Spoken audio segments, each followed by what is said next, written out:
بسم اللہ الرحمن الرحیم۔ جہاں سے روزی ملنے کا گمان نہ ہو، بعض اوقات اللہ تعالیٰ وہاں سے بھی روزی عنایت فرماتے ہیں۔ حیات الصحابہ میں ایک واقعہ منقول ہے۔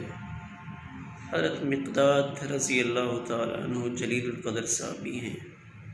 ان کی اہلیہ حضرت زبیعہ بنت زبیر رضی اللہ تعالیٰ عنہ ارشاد فرماتی ہیں کہ اس زمانے میں خوراک کم ہوتی تھی، کھانا پینا وسعت کے ساتھ نہیں ہوتا تھا، تو لوگوں کو قضاء حاجت کی ضرورت دوسرے تیسرے دن پیش آتی تھی اور لوگ باہر بہت دور جاتے تھے۔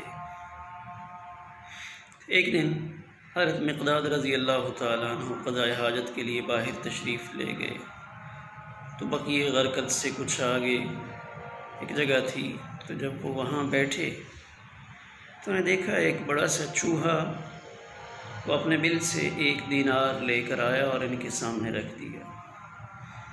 پھر دوسرا دینار، پھر تیسرا۔ غرض یہ چوہا اپنے بل میں چکر لگاتا رہا اور وہاں سے 17 دینار لے کے آیا اور حضرت مقداد رضی اللہ تعالیٰ عنہ کے سامنے ڈال دیے۔ تو جب حضرت مقداد رضی اللہ تعالیٰ عنہ اپنی حاجت سے فارغ ہوئے، انہوں نے وہ 17 دینار اٹھائے اور اٹھا کر جناب رسول اللہ صلی اللہ علیہ وسلم کی خدمت اقدس میں حاضر ہوئے کہ آقا آج یہ واقعہ پیش آیا اور ایک چوہا اس طرح اپنے بل سے میرے سامنے دینار لے کے آیا۔ تو آپ صلی اللہ علیہ وسلم نے ایک بات پوچھی، کیا مقداد تم نے اس چوہے کے بل میں ہاتھ تو نہیں ڈالا تھا؟ تو نے عرض کیا آقا نہیں، میں نے ہاتھ نہیں ڈالا، یعنی تلاش کرنے کے لیے کہیں اس کے بل کی کھدائی کی ہو۔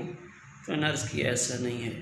تو آپ نے فرمایا کہ یہ وہ رزق ہے جو اللہ نے تمہیں اپنے غیبی خزانوں سے عطا فرمایا ہے، اس میں سے خمس نہیں ہوگا۔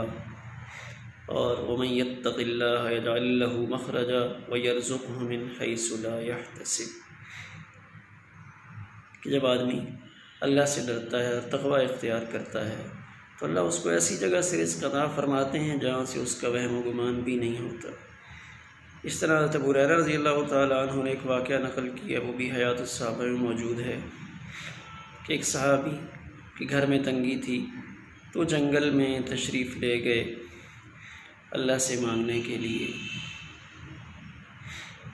تو ان کی اہلیہ نے گھر میں اپنی چکی کا ایک پڑ اٹھا کے دوسرے کے اوپر رکھا، یعنی چکی درست کی اور تنوری میں آگ جلائی۔ انہوں نے دیکھا کچھ دیر کے بعد وہ چکی خود بخود چلنا شروع ہو گئی۔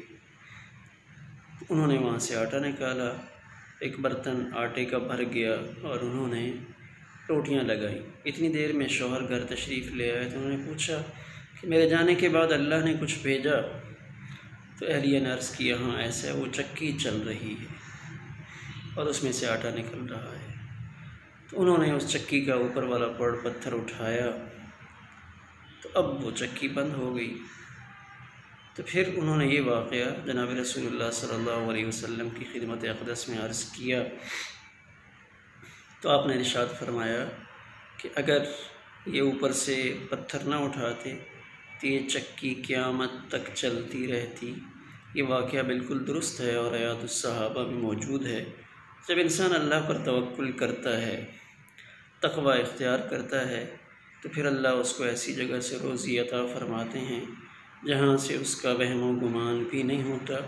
تو گویا کہ تقوی اختیار کرنا بھی حصول رزق کا ایک بڑا سبب ہے۔ جیسے دنیا میں روزی حاصل کرنے کے دیگر اسباب اختیار کیے جاتے ہیں، تو تقوی بھی ایک ایسا سبب ہے جس کی وجہ سے اللہ اپنے غیبی خزانوں سے روزی نصیب فرماتے ہیں۔ تو اللہ سے دعا ہے اللہ ہمیں بھی تقوی کا ایک ذخیرہ نصیب فرمائے اور ہمیں اپنے خزانوں سے برکت والی روزی عطا فرمائے۔